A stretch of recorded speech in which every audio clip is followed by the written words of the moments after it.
being in this relationship doesn't make us special. I mean, pheromones induce sexual arousal.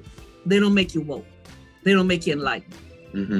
And so when people try to use their, you're like, oh, well, I have a best friend, or I sleep with somebody who is a different race, or I used to have, and so that must mean I've done some work. It doesn't mean anything at all. This is, again, a daily call to, like, how do we experience our personhood? How do we keep growing as human beings? How do we call each other into a fuller humanity within race, across race, up and down, across, however you want to see it. Yeah. White has given me comforts and privileges and basically the opportunity to not even think about race and not to think about whiteness or race. I mean, so anytime race gets injected into that space, that white space, it's either going to be an opportunity to grow, an opportunity to become more authentic or human, or it's going to be an inconvenience. And some days, you might give into the inconvenience of it. Other days you want to meet the challenge. And one of the challenges for white people, or for me, is understanding the trade-off I make when I just settle for privileges and convenience and comfort. And one of the trade-offs is,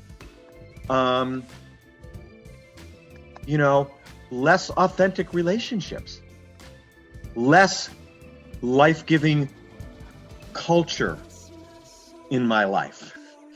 And so one of the ways I can also avoid dealing with whiteness is to jump into Maureen's African-American culture and kind of feed off it and co-opt it for myself. Yeah. Racism has given us all a lot of stuff that we prefer to hide. And so we have to not hide from each other. That's true. Race has made me look so embarrassed and look bad in our relationship many times.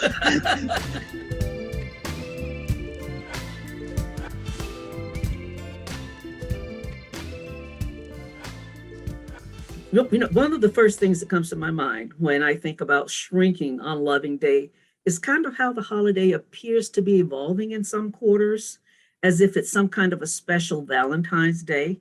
And I think if it's becoming sentimentalized, then it's losing a lot of meaning. It is not about, if people want to celebrate, that's fine. But the thing that I think is most important is how this evolved and why. This evolved because people were denied personhood. And that's a particular challenge right now because it's happening in all arenas right now. So with specific regard, say, to interracial relationships, just this notion that people were not deserving of choice and that their bodies had to be regulated. Those are the kinds of things, and that in fact, loving someone in a different race was criminalized. You could literally go to jail for it. So, this is not something to say, oh, wow, let's have a great big party. This is like, okay, we have always lived in a country in which we've had to be vigilant about personhood and how that notion of personhood either shrinks or can be made to expand. And I think the racial shrinking is acting as if it's about Valentine's Day, which, in itself can be a little bit problematic as well, but particularly with this. My relationship with you, sweetie, is anything but sentimental. Right. It's just, to me, being in relationship with you is a great opportunity to celebrate joy, freedom, abundance. It's a great opportunity to really wrestle with the challenges of race as they impact our lives. And I think that it just requires so much from me. It asks a lot of me. And that's what I want. I want to be asked a lot. And I think that interracial relationships in this country have a lot of powerful things to say to our body politic, to our country. There's a lot of collected wisdom in our interracial relationships that the country needs to know about. Yeah. And this is very important in this time, you know. And it got started. Loving Day got started in a really treacherous political, social climate, and that's what we're in right now. We need to continue. We need to continue providing leadership as interracial couples. Mm-hmm. You know, I'm so glad you said that, because so often, I think probably both of us have been asked, you know, things like, well, you know, do you like, I don't know what, not think about race? I mean, maybe you don't think about race. Well, when it's time to figure out who's taking out the garbage, or, you know, who left the refrigerator door open or something like that, maybe that has nothing to do with race. I don't know. Maybe sometimes it does. But what I'm so aware of is that I don't think we could have like this, like maybe 30 years of intimacy if we ever forgot about race. I think forgetting about it and acting as if it's not something that we have to deal with on a daily basis within ourselves, with other people around us, whether it's in our neighborhood or in our families, or, you know, the conflicts that we come up with, like, what can I say? What can I not say? What is this about for me? How am I getting triggered in this moment? If we didn't work daily on creating the safety to go into those spaces, we'd have a relationship that would be either sentimentalized, and which means it's full of dead zones. It's full of places you can't enter into. Right. And that's no way to live. It requires, like all relationships, it requires a level of vulnerability, a level of openness, and sometimes in having to deal with race in our relationship, it becomes even more scary to me sometimes. And it requires more vulnerability in a way. I'll give you an example. I mean, I think one of the really powerful moments in my life with you, and I know you have said this as well, is the time we were looking for a home in Natick, and I was kind of pontificating about, you know, all the great places we'll be able to visit in Natick, you know, and go to the bar and stuff like this, and all these white spaces that, you know, I wasn't kind of necessarily thinking of them as white spaces, but and that was you didn't share in the same joy or the same enthusiasm about that. And one of the things that I became aware of that was very hard for me to admit, and I think that every white person in an interrelationship at some point has to come to grips with this, is that your race as an African-American woman was an inconvenience to me, and can be an inconvenience to what I have known about the comforts of my life.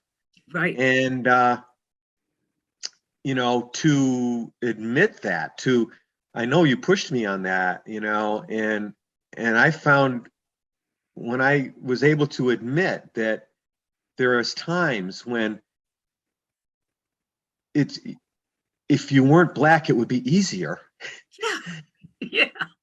I mean, can you imagine saying that to your spouse? You know, she can't change, and she can't change her race, and you're telling your spouse that your life would be a little easier if you weren't the race that you married. And that opened up so much more space inside of me for freedom. It opened up so much more intimacy, and that enabled me to then embrace the great gift and the great challenge and the great call that race does in our relationship. Yeah, that it helps you to become more human. Makes me more human, and it deepens me, and it's so much more depth to the relationship than just settling for the comforts of and the safety of whatever white privilege is or white opportunities afford. One thing I want to add is this, that in terms of white people's kind of breaking free of white supremacy, one thing I want to add is that once they come to realize that they have internalized, white supremacy has taught them that being Black is a burden on society, is a burden on them. Once they realize that they have internalized that awareness, and can admit that, like in my relationship with Maureen, my wife, to admit for the first time that her race was a burden to my lifestyle. Once a white person can admit that, then they're on the road to recovery. Then they can understand that race is not Black people, the race, what we've called the white man's burden, is not our burden at all. Our biggest burden is the white supremacy that we've been taught, carrying around this notion that just because you have white skin, you are privileged and are superior to other people and other bodies, is an emotional, spiritual, psychological wound, damaging to us as human beings. And it prevents us from feeling fully alive and welcomed into the human race. Yeah. I mean, that a part of what white privilege is a convenience. And one of those conveniences is that you never had to think of a space as a white space. And in fact, you don't think of it, or you wouldn't have to think of it unless you kind of stumble into some place, you go, whoa. All these dark skinned people in here or whatever, people who don't look like me. Then all of a sudden it becomes like, it's not a white space. Whereas, again, but we all know that's one of the conveniences of privilege, not thinking about it when it is actually something. And as a person who's run a successful business that you ran for over 20 years, there were times when I was very much aware that I did not want to go near your customers because I didn't want it to limit your business opportunity. Like we were going to both have some money, but so if I needed to step back a minute, but think about that choice. And I think the fact that we were always able to say, okay, yes, race is a part of who we share in a country that has a traumatizing and a traumatic racial history, and it is in our bodies. We bring all of that into the relationship. So some of the shrinking is when people go, oh, we're in love, and it becomes, it's you and me against the world. It's like, no. We are the world. Right. And I think that's what we have to deal with. Yes.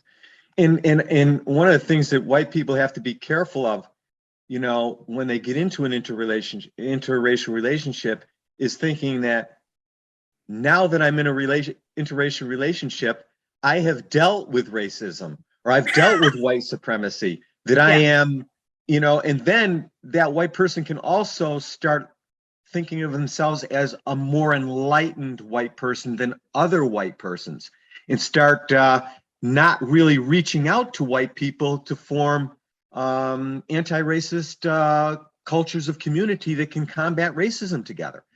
So it's not, this is one of the things, that I am married to you does not put me anywhere farther down the road in dealing with white supremacy Mm-hmm. than Mm-hmm. any relationship. Mm-hmm. The one gift that I have in an interracial relationship, that for me, if you want to see it as a gift, but it's not always a gift, it's an inconvenience sometimes, but sometimes it's a gift, is being up close in my kitchen, hearing every day what your struggles are. And my dear stepson Walker, when he comes home, and hearing what he struggles with, and my stepdaughter Angela, and just hearing every day to day, what the experience is of navigating this culture as a Black person. And that is a constant, I don't know how to say it. It's a constant wake up. It's a constant wake up call. Mm-hmm. And the gift of it is that if I don't get constantly woken up by that, Mm-hmm. white supremacy and racism is constantly putting me to sleep. Absolutely. It's constant. Yeah. It's constantly every day minimizing or it's the convenience and the convenience and the privilege of it keeps me asleep. Yeah. And I in a way, white people who never ever find relationships cross racially, run the risk of never being challenged, never being woken up, because it's very rare that other white people will help other white people to wake up to white supremacy. People all the time say stuff like, well, you've got to really listen to Black people, and you need to listen to yourself. You need to also pay attention. You need to pay attention to how you how do you navigate whiteness? Because you don't have to. So you call it Americanness, you call it normal. And I'm saying collective you, not, of course, you specifically. Mm-hmm. Mm-hmm. And I love how you said that. So like being in this relationship doesn't make us special.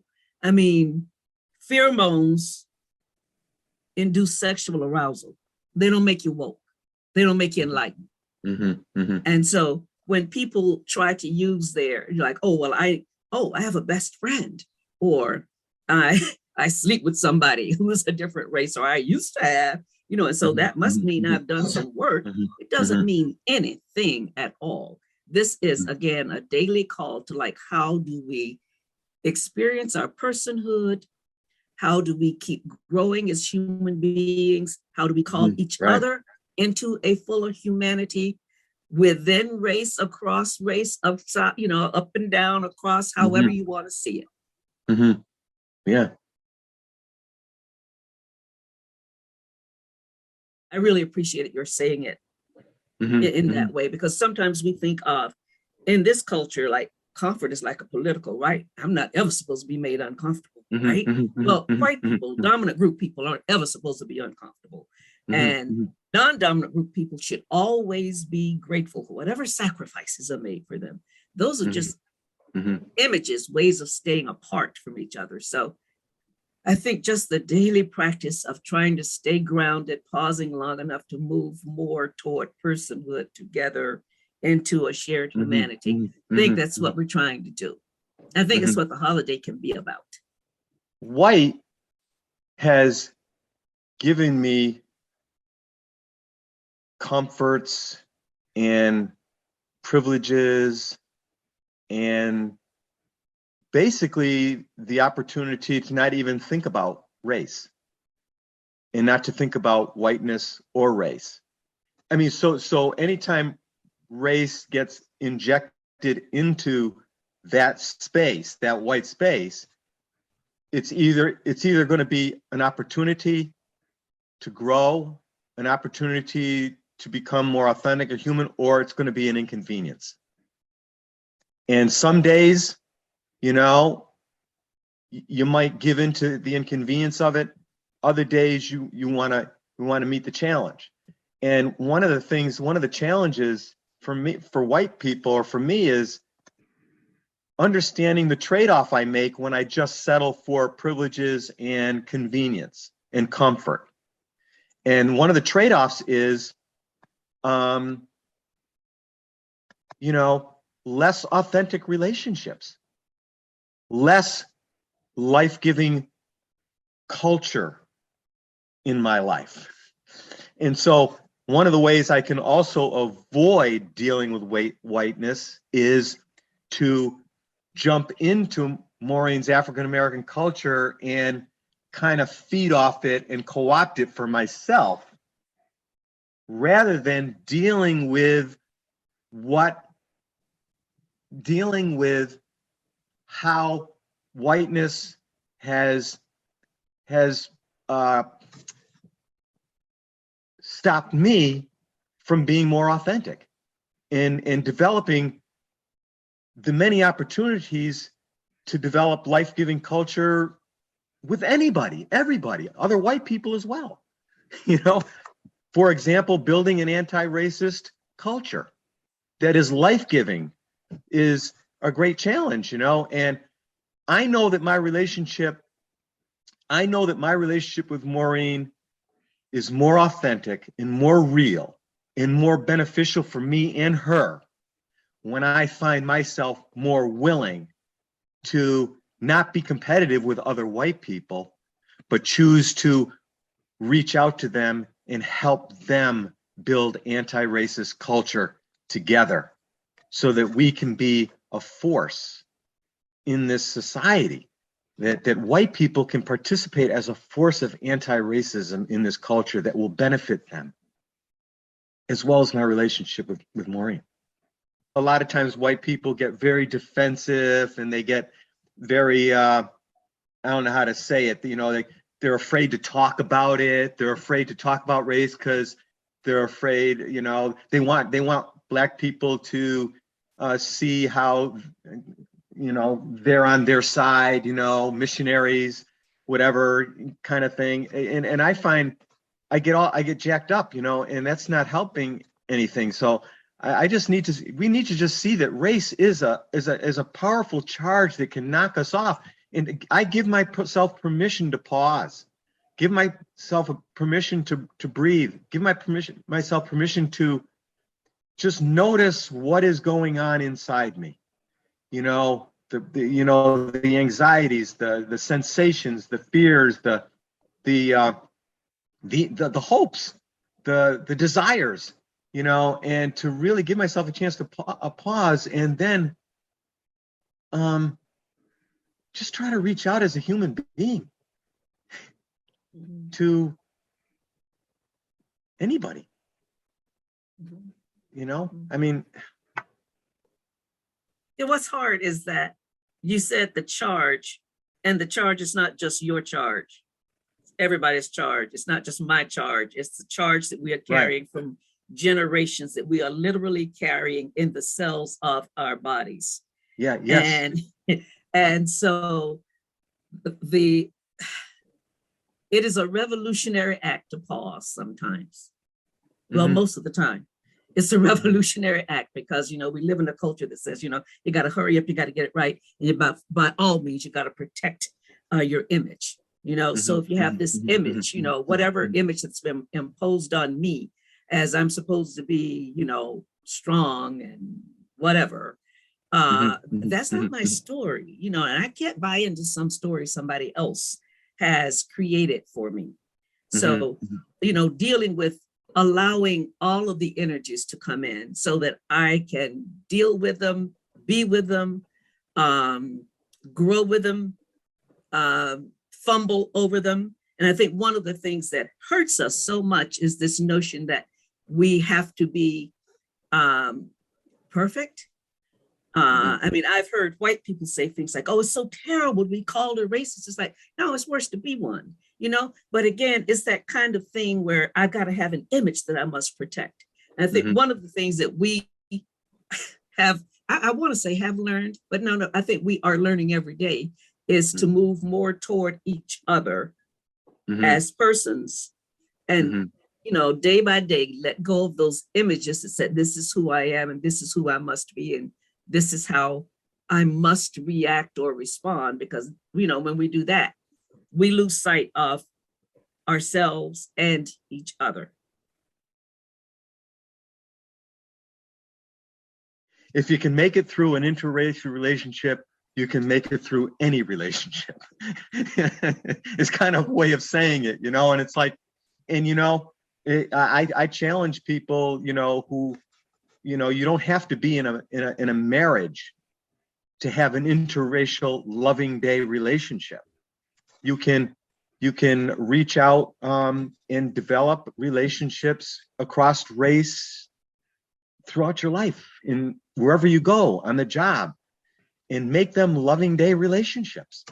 Make them loving day interracial relationships as a beacon for our culture, this United States culture that desperately needs to become more authentic, more real, and defeat white supremacy. Okay, so just this notion of we share in this traumatizing and traumatic racialized history means that we both are constantly working with it and learning to navigate it. It leaves us feeling numb sometimes a little stupid. It's like, what? Did that happen? Sometimes just totally unproductive in some way. It can shut us down because that's what trauma does to us. So it's not just, navigating across race, is how we navigate what we've internalized. That's my work too, as much as it is Bill's work to navigate and understand how he's been traveling whiteness all these years. I have to also, on a daily basis, through the, just deal with the generations of how I have experienced myself as a Black person, and see where have I been constricted.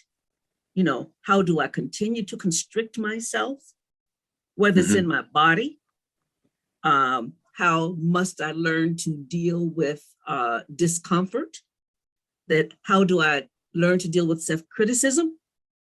So that there may be times, for instance, when I think, oh, I should have done that better. I should have said that better because I should get this right by now. And it's like, wait, we live in a world that just lives us stupefied sometimes. Yes, I would say take the selfie if you must. They're cute, but they're curated images. And we don't need to have curated images in our relationship. We really do have to have the courage and the bravery to animate or to enliven those zones that we're afraid of, that we've been taught through maybe sometimes hard experience and through history, that we can't go through, we can't get into that space. We can't talk about those things, or if we do, we've got to make sure we either win or we're perfect or we don't look bad. We're going to look bad. Race has made us all, it's given us all. Yeah. Racism has given us all a lot of stuff that we prefer to hide. And so we have to not hide from each other. That's true. Race has made me look so embarrassed and look bad in our relationship many times. And I'm going, oh God, I feel like a restaurant here or there. I just feel like a Did fool. that happen again? Yes, it did. Did that happen again? Did I do that again? Did I? Yeah.